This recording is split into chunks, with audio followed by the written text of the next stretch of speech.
Hey there, friends. Welcome to the CFC Leadership Podcast, where we focus on everything campus ministry, college ministry, and young adult ministry related.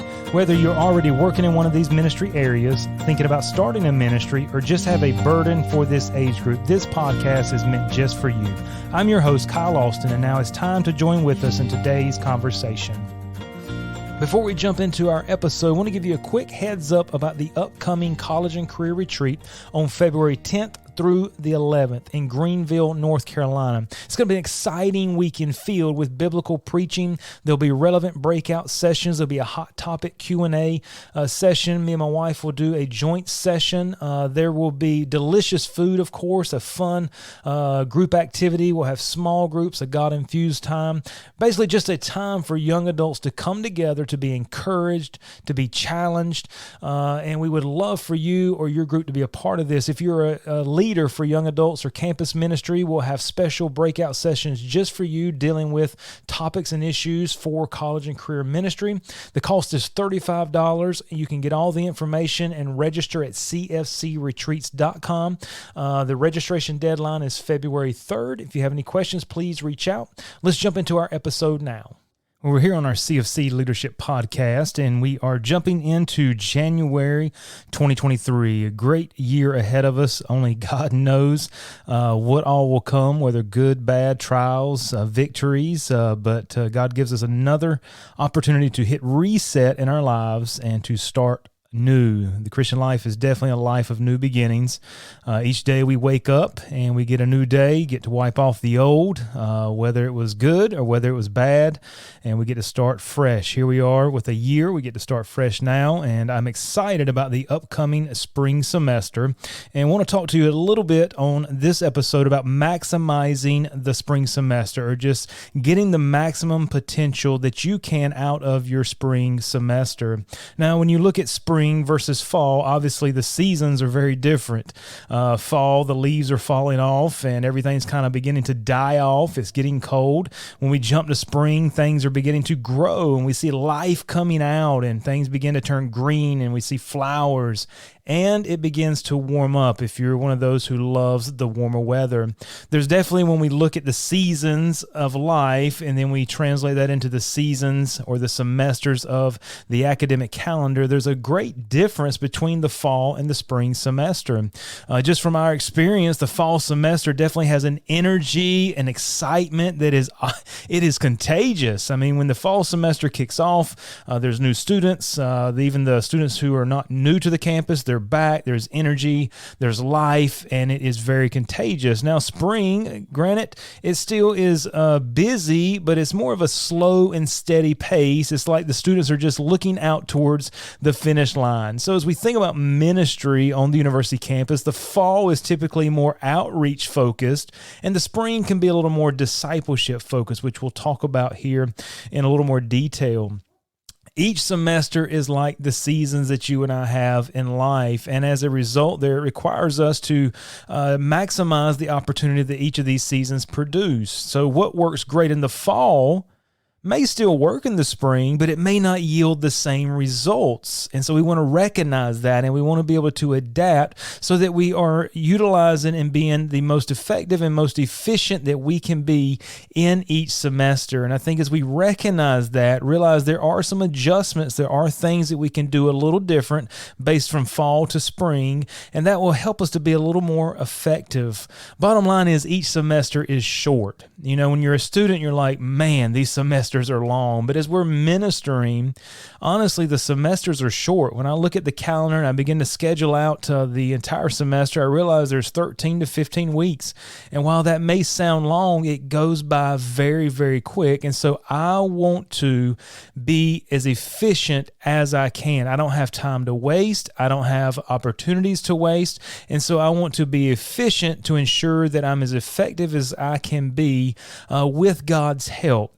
So I want to stop doing maybe what doesn't work, definitely. I want to stop doing or adjust maybe some things that are not as productive spring in comparison to fall. Now, if something produces great fruit in the fall and it doesn't in the spring, then guess what? I probably need to make an adjustment there for the spring semester. So let me just give you a couple ideas here as we think about the idea of maximizing the spring semester. Number one is this, is focus hard on building your core group. Now, I understand that's something we constantly work at, but I would say this, spring semester for us is the time that we focus in a greater way, if you will, on building our core group.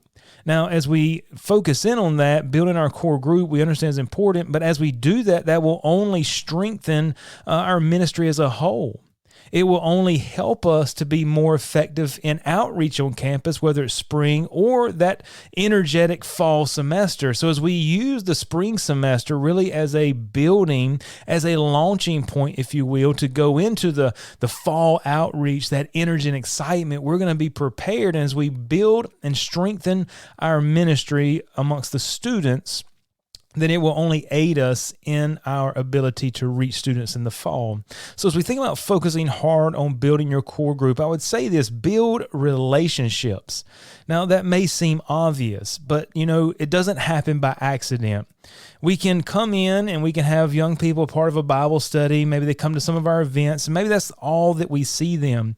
We can begin to build relationships with them through these set-aside times, but I'm talking about trying to really build some depth of relationships. And so maybe you want to begin focusing spring semester because maybe you have just a little bit more time because we're not maybe so focused on the outreach, even though we're still going to do outreach. Don't misunderstand me there, but I'm going to take a little bit of that focus, a little bit of that energy, and begin to pour it into very intentionally building relationships. So maybe we're going to have weekly or Monday, Tuesday, Wednesday, whatever your schedule will allow. Maybe it's once a week, maybe it's once every other week, whatever your schedule allows. But I'm going to set aside this day, this time, to have a lunch meeting, to have a coffee meeting, and I'm just going to go down our role, if you will, and begin to connect with the students. There's something about getting outside of the weekly meeting that just does something. I have seen this time and time and time again. I have a young man, and I'm meeting with him in the Bible study, maybe some events, and I invite him out to lunch, or we go to a game, or we go to do whatever just outside that weekly meeting time, and it just establishes a relationship in a much deeper way. For some young men, I've been able to talk to them in the Bible study. We'll chit-chat for a couple minutes and I'll move on. And then after I go to lunch or dinner or do this kind of outside activity with them, then all of a sudden they're just there and they don't go away. And that's not a bad thing. They're just there. They want to chit-chat in the weekly meeting. It just does something different. So I would say this, as you're focusing hard to build your core group, try to reach out and connect with each student. Now, obviously, not every student's going to take you up on that offer, and that's okay. There are some students that are just going to be there for your weekly meeting, and they're going to be there for the events and activities that you have, and that's all they want, and that's okay. But the only way to find out if that's all they want is to intentionally try to engage them and try to invite them into some other activity with just you and that person, or you and a couple other guys or ladies if you're a lady, and try to find out what they're wanting. Now, I have some young men who they're happy, they're being fed, they're growing, they're participating, and that's all they want. Then I've got other young men who are looking for more, and I want to be able to meet that need. And so as we build relationships, spring semester is a great semester to focus on this. So shift some of your time and your focus from outreach to discipleship. Now, you may say, I don't know about that. Don't we always need to be outreach minded? Yes, we do. But if we think about Jesus and how he did his mission and how he worked with the disciples, he built 12 men, 3 of those being very close to him, the other 9 being close, but we understand he had 3 that were very, very close to him. He had intimate moments and teaching moments. He had lunch and dinners and the transfiguration and all these things with just those 3. that build a deeper relationship with him. For what purpose? One, that they could be with him in order to be like him, but then to go out and to reach others. You see, Christ died, and then he left in the hands of 11 disciples the mission of the church. And he did that because he built a strong relationship with them. And so in order for us to do outreach correctly, I believe we need to do discipleship very effectively, because what we're going to be doing is creating leaders that then can go out and reach their peers, can reach classmates, can reach people at work, can help us to do outreach on the campus, and we're just going to multiply our efforts. So yeah, we're still going to do outreach on campus, but what I would say for spring semester is don't hesitate to focus a whole lot more on discipleship, on building relationships. We talk about our mission is reach, teach, connect, and impact for Collegians for Christ, and we try to split that up. 25% of our time is reaching, 25% is teaching, the other 25% connecting, and then impacting, giving students an opportunity to put feet on their faith, for them to serve on the campus or in the community. And so we're always looking through that lens to ensure we're balanced, that we're not neglecting one, or we're being lopsided, if you will, in our mission. But when it comes to spring semester, I will focus more heavily on that connect. Why? Because the spring semester really affords us that. You think about, you start fall semester, you've got new students who have come in, you're really trying to get to know them. By the time the first couple months of school roll around, you're just starting to understand who they are. They're starting to understand who you are.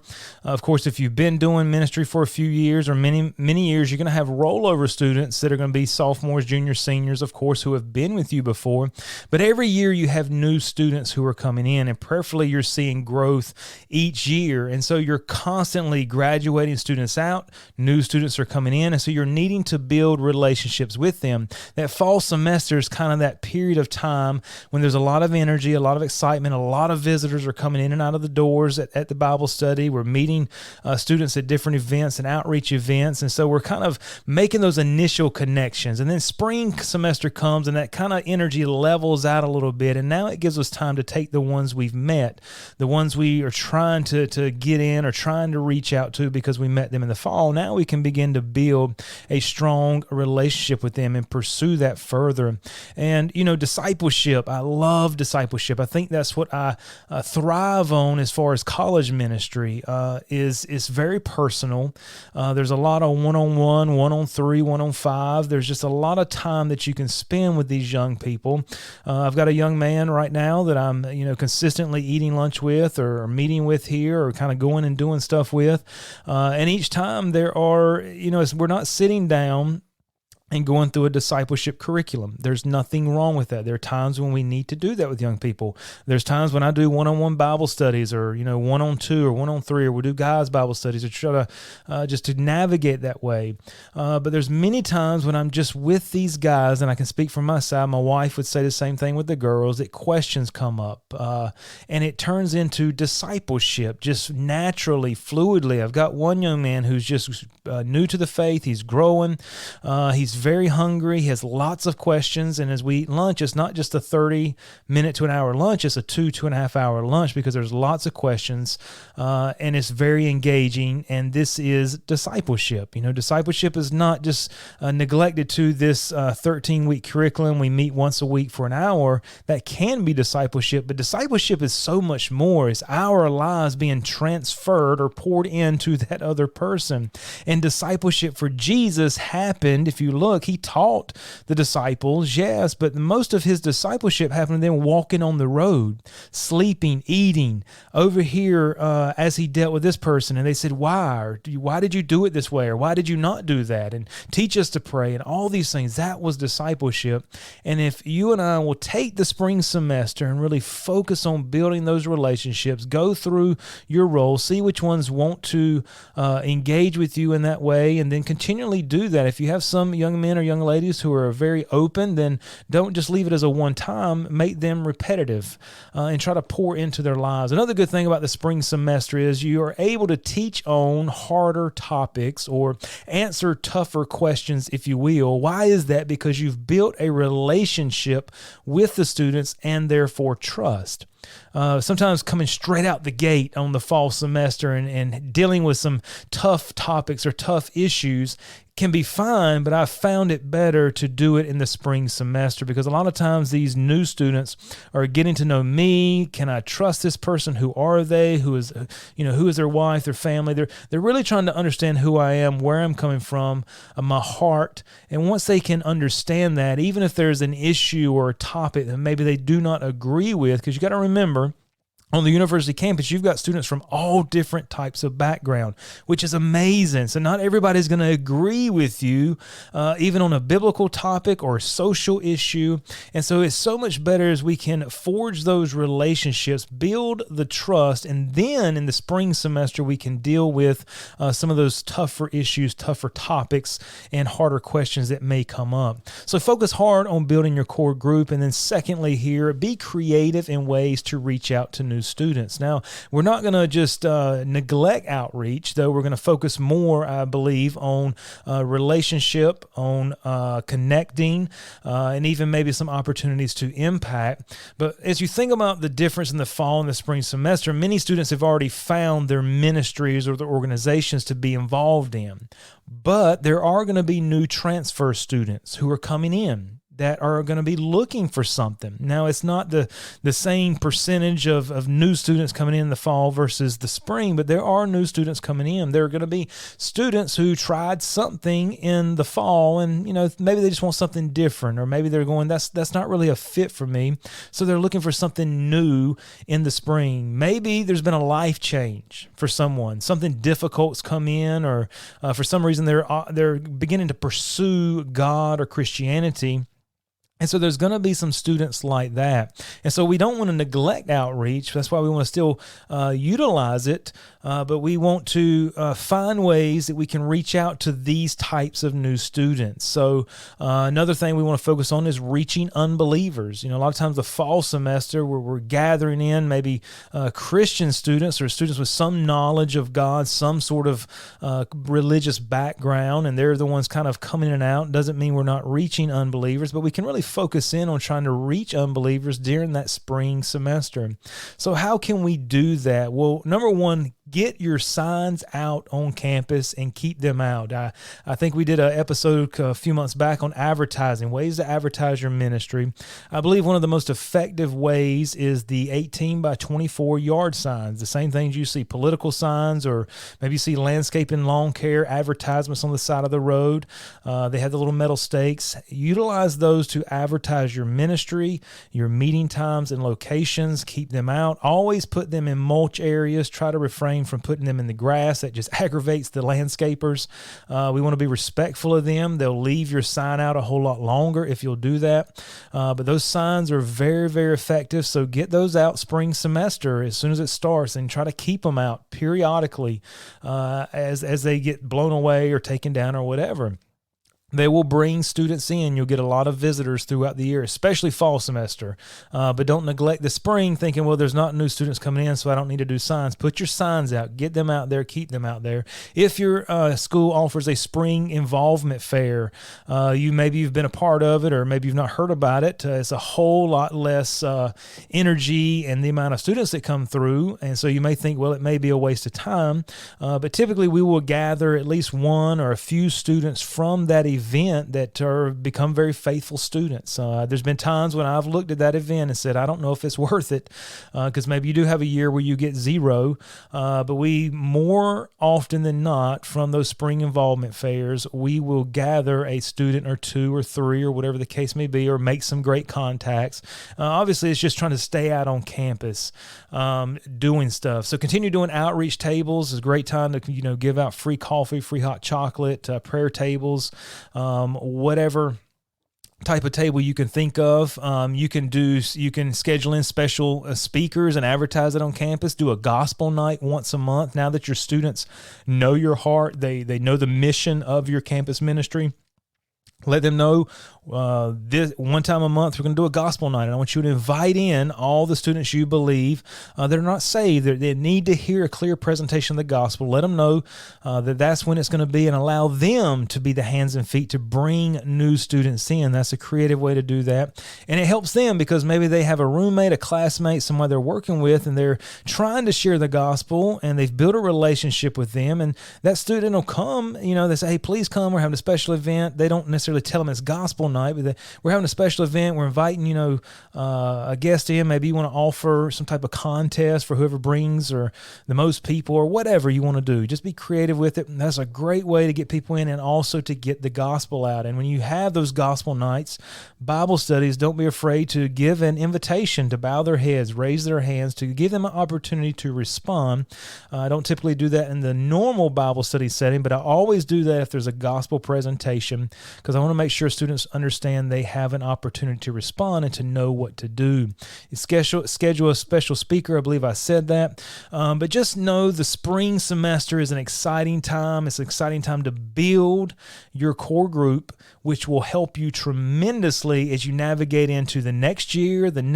So if you'll take the fall semester, be heavy with outreach, take the spring semester, be heavy with discipleship, still working both in each semester, it'll help you to build a strong group, a strong foundation, and will help you to be more effective as you're reaching students on the campus. So spring semester, what is it? It's a great opportunity to build strong relationships and your core group. So as we navigate into spring 2023, stay at it. Thank you for taking the time to listen. If this podcast has been helpful to you, please share it with a friend or subscribe to stay up to date on the latest episodes. You can connect with Collegians for Christ online for more information and resources at cfccampusministry.com.